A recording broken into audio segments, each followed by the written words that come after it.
வணக்கம். இது நம்ம தேனிக்காவு. இப்போ இந்த மாடு பார்த்தீங்கன்னா தலையத்து கேரி 4 பல்லு.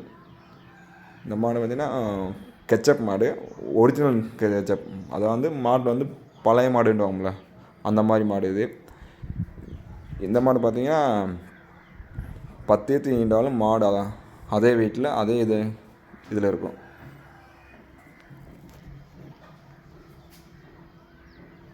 மாட்டில் வந்து காம்பு விளக்கம், மடி விளக்கம் எல்லாம் இருக்குது. இன்னொரு கன்று போட இன்னொரு 10 நாள் ஆகும். 10 நாள் ஆகும். நல்லா வேட்டிக்கு ஏற்ற மாதிரி நல்லா மடி வைக்கும்.